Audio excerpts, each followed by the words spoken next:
A continuación, Tributación de hoy.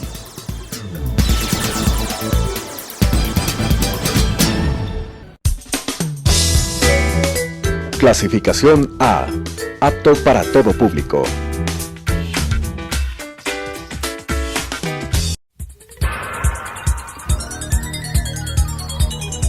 Las opiniones vertidas en este espacio por la producción y dirección del programa son de exclusiva responsabilidad de sus autores y de quienes intervienen en ellos.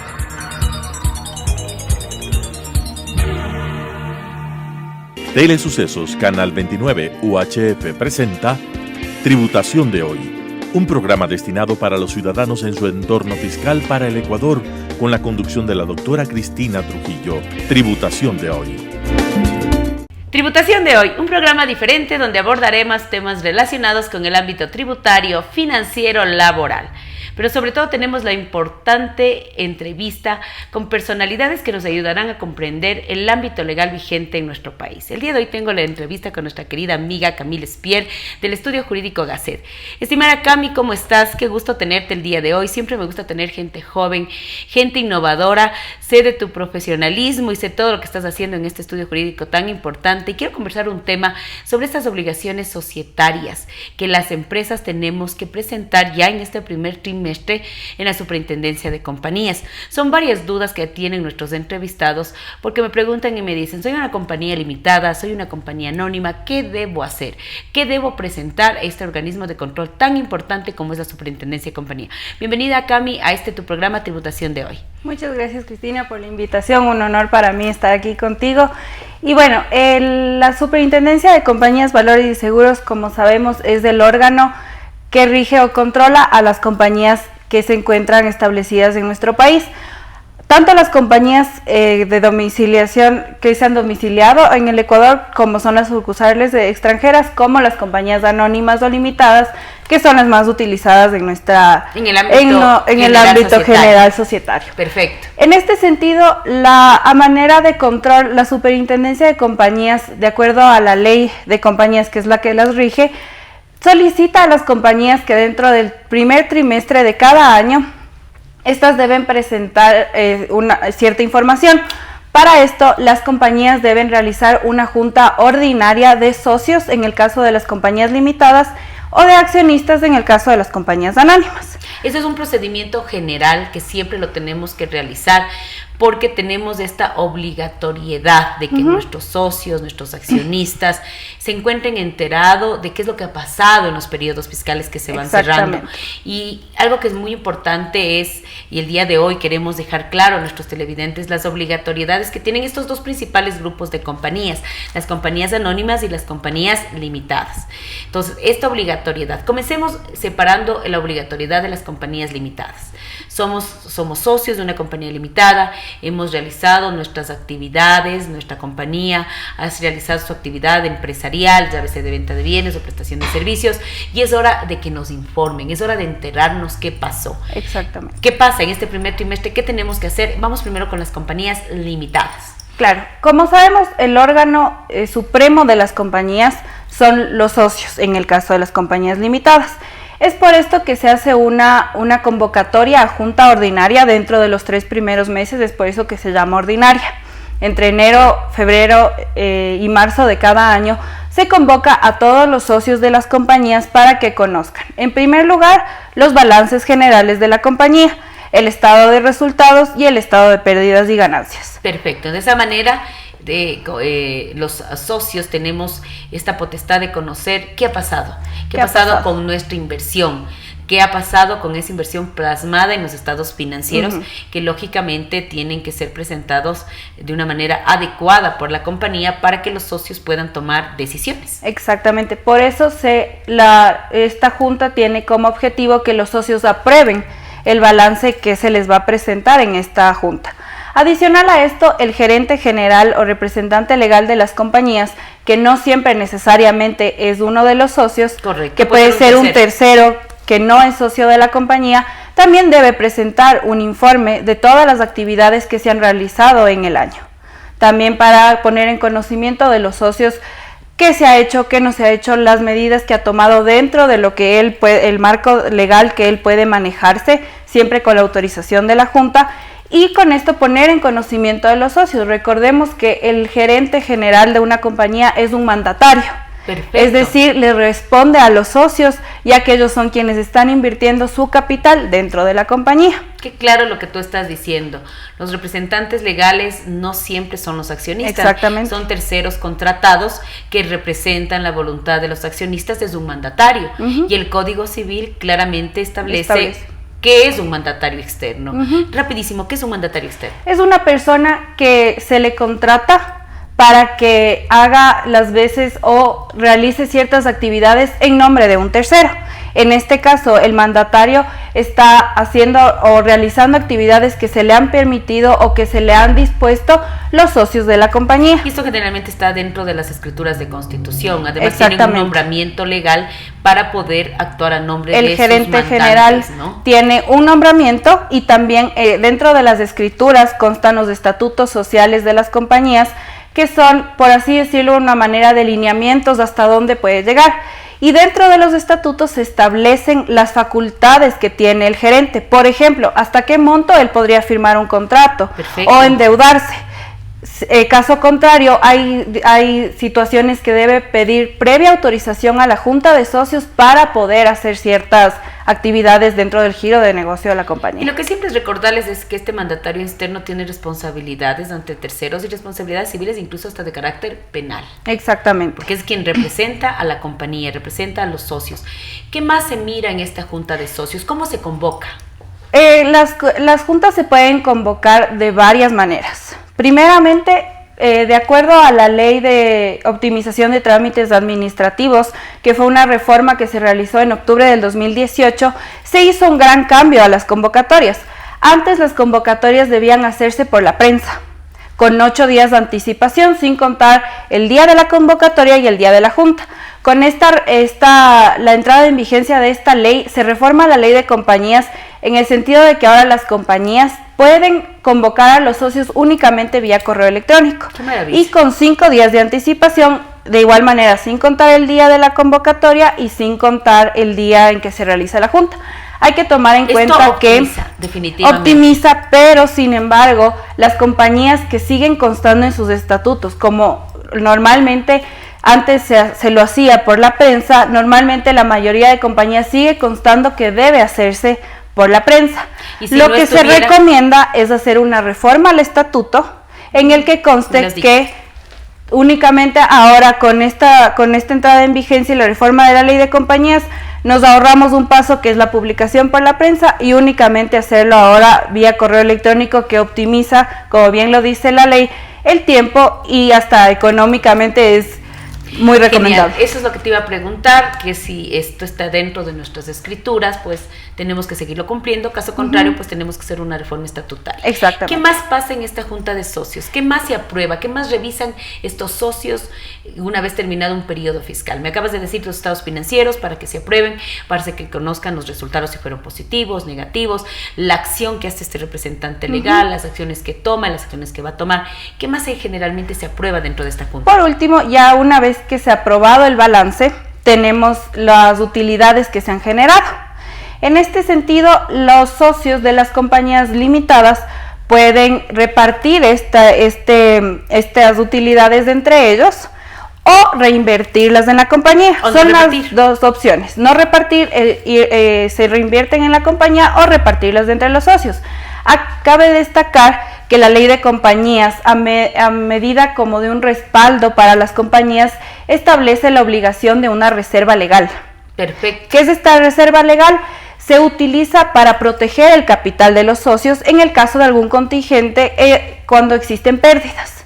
Entonces, en estos periodos se va a registrar un 10% de las utilidades para esta reserva legal. En la compañía limitada 5%, en las anónimas 10%. Exactamente. Pero esta reserva legal debe llegar hasta un tope, que son el 50% del capital. Es decir, si la compañía tiene un capital de $1,000, deberá llegar hasta $500. Correcto. Entonces nosotros tenemos, dos cosas sumamente claras, que es el tema del aporte que se tiene de reserva legal en compañías limitadas del 5, en sociedades anónimas del 10, y hasta tener el límite de que se pueda apropiar. Es correcto cuando nosotros vamos, y para hacerle un resumen simpático y interesante a las personas que no están viendo, en esta junta de socios tenemos esto de mostrar nuestros estados financieros, tomar la decisión en base a los flujos reales de caja, si se puede repartir o no estas utilidades. Si no se puede repartir las utilidades, quedarán en el patrimonio, y si se puede repartir, pues en buena hora, si se considera un dividendo distribuido, una utilidad líquida para socios y accionistas. Qué interesante. También es importante mencionar que en estas juntas se informa quiénes van a ser los auditores externos generalmente. Sí, generalmente, la ley establece que el auditor externo para el año en curso se debe contratar hasta septiembre de cada año. Perfecto. Pero normalmente, ya que están reunidos los socios de la compañía, se toma la opción de que se pueda nombrar también a las compañías auditoras. Hay que tomar en cuenta que únicamente las compañías que están obligadas a ser auditadas en el Ecuador son las que exceden un activo de $500,000. Correcto. Sí, eso es importante, que sepan que dentro de estas juntas de los socios hay esa potestad. Sin embargo, hay compañías que no lo hacen, pero porque la facultad que nos da la normativa es que se lo pueda hacer esta contratación hasta el 30 de septiembre de cada Exactamente. año. Compañía anónima. ¿Qué pasa con las compañías anónimas? En la compañía anónima es exactamente lo mismo. Los balances que se presentan de la misma manera, el informe del representante legal, de igual manera el tema de las utilidades, pero se adiciona un informe más, que es el informe de comisario. El comisario es como un ente fiscalizador de las compañías. En este sentido, también es convocado. Es necesariamente que en la convocatoria conste el nombre del comisario de cada compañía, que de igual manera se lo nombra, quienes lo nombran, la Junta de Socios, que son el órgano supremo, y informa detalladamente de acuerdo a lo que él ha podido encontrar en el año. Perfecto. Estas obligatoriedades que nosotros tenemos que cumplir tienen que realizarse a través de las juntas. ¿Cómo se realizan estas juntas? ¿Quiénes son los que participan? ¿Cómo se da esta legalidad, esta junta de socios? Que es tan importante, mira, Camila, porque incluso hasta en términos de reparto de utilidades es donde queda constancia las fechas donde se va a ver este reparto de utilidades, incluso donde nacen los dividendos, y los dividendos que en nuestro país unos son, vamos a hablar, solo van a ser dividendos exentos para que si se distribuye a partir del 2020 con la ley de simplificación tributaria para sociedades nacionales, y para el resto pues son dividendos grabados. Es muy interesante todas las formalidades que tiene las juntas de socios, que son documentos donde está plasmada la decisión de socios, accionistas, de lo que está pasando en su compañía. ¿Tienen que estar grabadas las juntas? Una de las preguntas que siempre nos hacen. Bueno, las juntas deben estar obligatoriamente grabadas, y es responsabilidad del secretario de cada junta que conste en un soporte magnético la grabación. Se exceptúa de la obligación las grabaciones cuando la junta es universal. ¿Cuándo son juntas universales? Como ya hablamos, hay la junta ordinaria, que es dentro de los 3 primeros meses, la junta extraordinaria, que se puede dar en cualquier época del año a decisión de los socios o del gerente general, pero la junta universal tiene una pequeña diferencia. Para que una junta universal pueda instalarse como tal, debe estar presente el 100% del capital social de la compañía. Si falta el 1%, ya no se puede instalar. Estas juntas no tienen la obligatoriedad de estar grabadas, porque normalmente son juntas, primero, que no necesitan o requieren una convocatoria previa. Simplemente tú y yo tenemos una compañía y decidimos instalarnos en una junta universal de socios. No necesita un orden del día establecido en una convocatoria previa, como ya lo dije, y el requisito es que esté el 100% del capital pagado de la compañía. Estas juntas universales también podrían ser la ordinaria en el caso de que cumplan con el requisito de que se encuentre el 100% del capital pagado. Es la única junta que se exceptúa para que se conste en un soporte grabado. Sin embargo, todas las juntas deben tener un acta, que es el respaldo de todo lo que se actuó, se resolvió o se aprobó. Estas actas deben estar firmadas por el presidente y el secretario de cada junta. En el caso del acta, cuando corresponde a una junta universal, además de la firma del presidente y del secretario, debe estar firmada por todos los socios o accionistas, porque es el respaldo de que comparecieron todos y por eso se instaló una junta universal. Qué interesante. Entonces, cuando nosotros tenemos estas convocatorias, que son estas, hablemos, sean para sociedades anónimas como compañías limitadas, y que los tenemos que realizar en los primeros meses de cada ejercicio fiscal, sobre todo cuando vamos a generar esta, hablemos, junta general, esta junta ordinaria, en donde tenemos que aprobar balances, en donde tenemos que definir incluso de gran importancia el destino de nuestras utilidades, saber si las utilidades se quedan en el patrimonio, dentro de la cuenta de resultados acumulados, o si se distribuyen. Incluso son yo digo, el punto de partida para lo que acabé de decir en un momento, hechos tributarios, sobre todo, por ejemplo, cuando una persona natural es residente en el Ecuador y es socio y es accionista, los dividendos que se distribuyen pues son dividendos grabados, y esas fechas donde constan el acta, donde deciden los socios distribuir, es la fecha donde se genera este ingreso grabado y es el punto de partida. Incluso, mira, Camila, qué interesante, el otro día conversaba con alguien y me decía, Cristina, ¿en qué fecha se consideran los ingresos grabados para estos accionistas que por ley son ingresos grabados, como el caso de las personas naturales residentes en el Ecuador o de las sociedades extranjeras? Yo les decía, de acuerdo al artículo 7 enumerado de la ley tributaria, en el momento que la junta de socios decide repartir, y en ese momento es en el momento que se da la junta. Exacto. Y ese es el documento en donde dice hoy.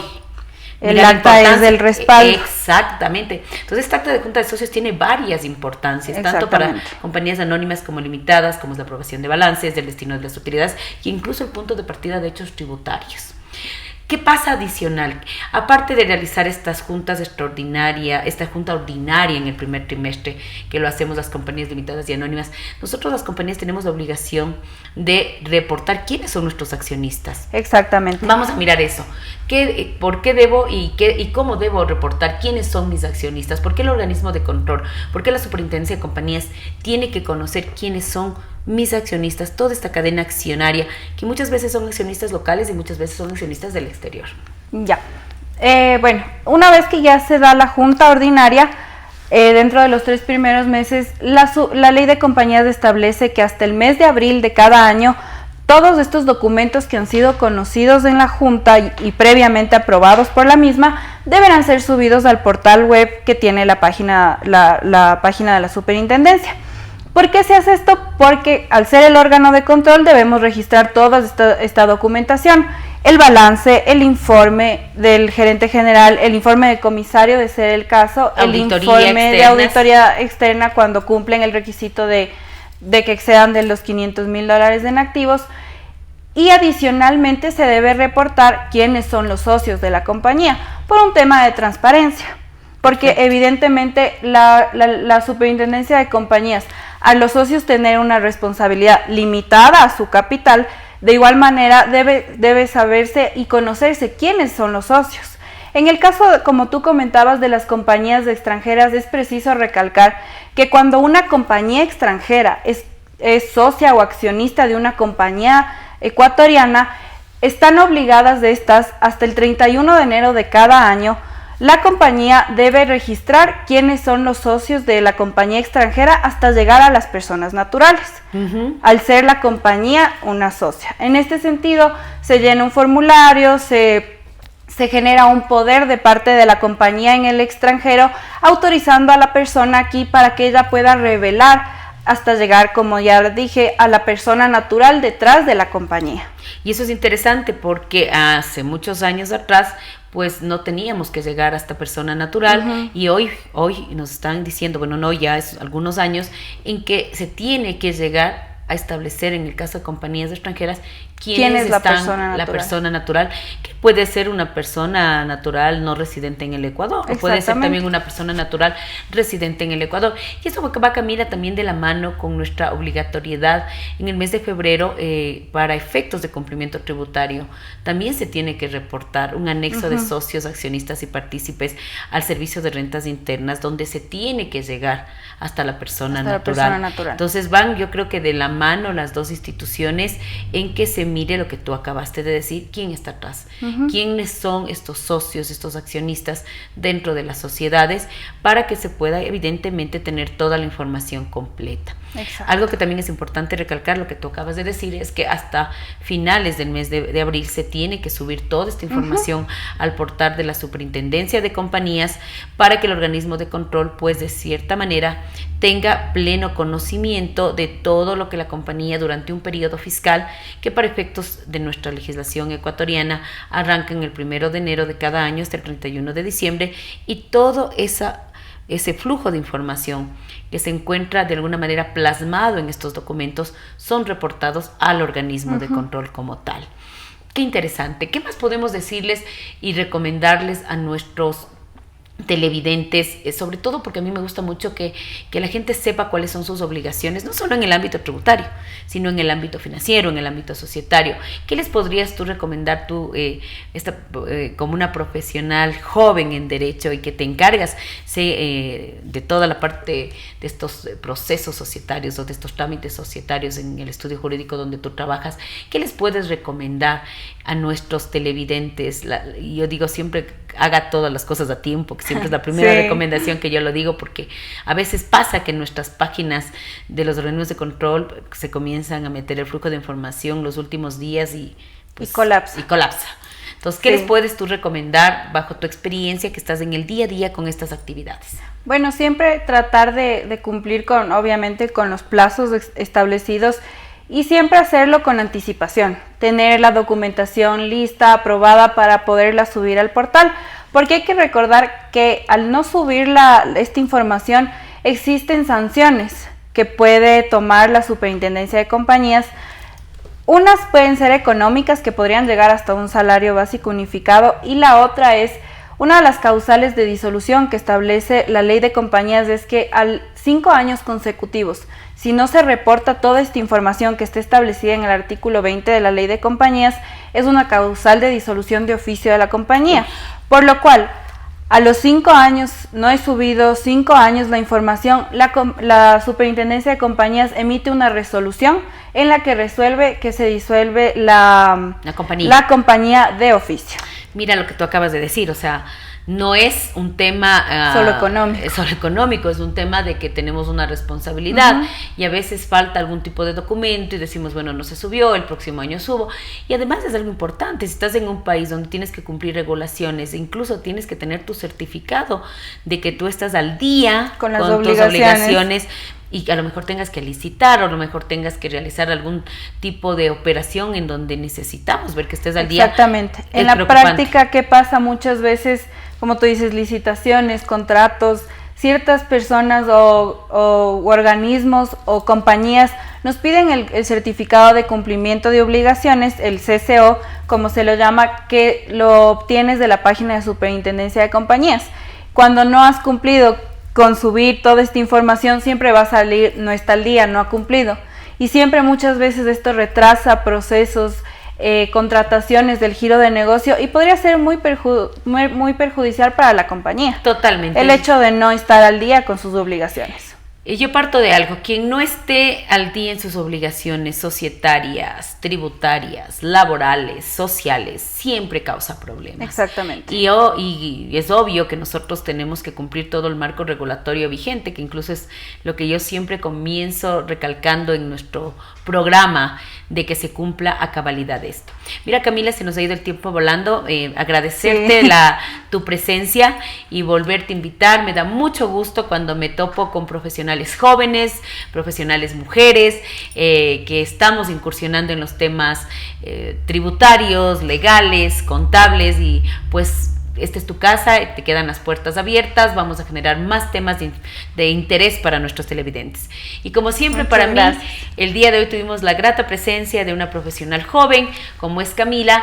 Invitarles a una edición más de Tributación de Hoy y recordarles que el cumplimiento de las normas, de los marcos regulatorios en nuestro país, crea productividad, pero sobre todo, evita riesgos en el ámbito civil y riesgos en el ámbito penal. Conmigo hasta una nueva edición. Nos volveremos a ver. Las opiniones vertidas en este espacio por la producción y dirección del programa son de exclusiva responsabilidad de sus autores y de quienes intervienen en ellos.